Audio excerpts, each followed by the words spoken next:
3 ways the Denver Broncos can defeat the Raiders in Week 12. The Denver Broncos are on the rise. With a solid 6-5 record, they are heading to Las Vegas to face the 2-8 Raiders in Week 12. Fresh off a commanding 38-6 victory over the Atlanta Falcons, the Broncos are riding high and aiming to sweep the Raiders for the first time in over 5 years. Could this be the week Denver breaks its Allegiant Stadium curse and defeats Las Vegas on the road for the very first time? This matchup has more at stake than meets the eye. A win would elevate Denver to 7-5, keeping them firmly in playoff contention and bolstering their growing confidence. And let's face it, nothing fires up Broncos country quite like beating a divisional rival, especially the Raiders. In this game, 3 key strategies will be critical to the Broncos' success. Let's dive in and explore how Denver can achieve this much-needed victory while breaking their streak of road losses against Las Vegas. 1. Pressure Gardner Minshew and force defensive turnovers.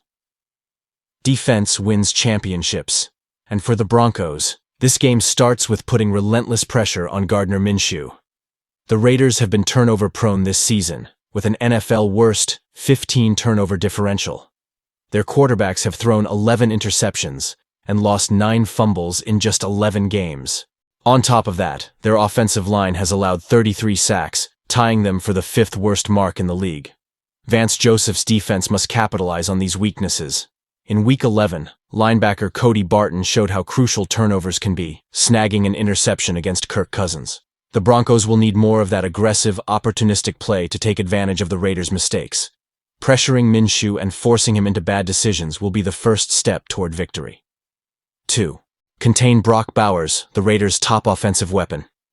Despite their struggles at quarterback, the Raiders have a superstar in rookie tight end Brock Bowers. Selected in the first round of the 2024 NFL Draft, Bowers has been a consistent offensive threat. With Davante Adams no longer in the picture, he's become the focal point of the Raiders' passing game. In Week 5, Bowers torched the Broncos' defense with a 57-yard touchdown and finished with 97 receiving yards. To prevent a repeat performance, Denver must prioritize shutting him down.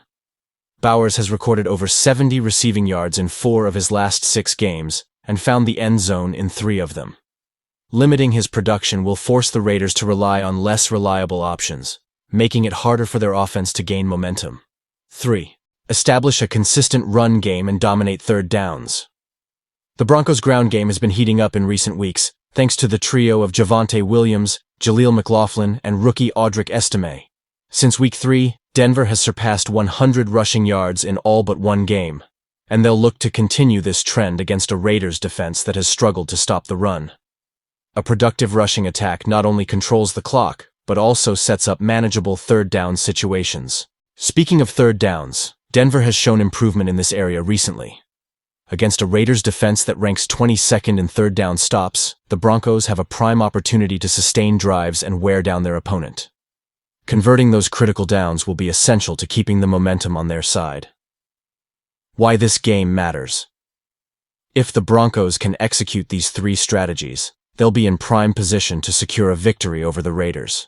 Beyond earning the win, they'll achieve a rare season sweep of their divisional rival, a feat last accomplished in 2014. This game also carries playoff implications, as every victory strengthens Denver's case for a wild-card spot. Join the conversation. What do you think, Broncos fans? Can Denver finally break their Allegiant Stadium curse and take down the Raiders on the road? Let us know your predictions in the comments. If you enjoyed this breakdown, don't forget to like this video and subscribe to the channel for more in-depth coverage of your favorite NFL matchups. Help us grow this community and keep the conversations going all season long. Let's cheer on the Broncos as they aim to make history in Week 12.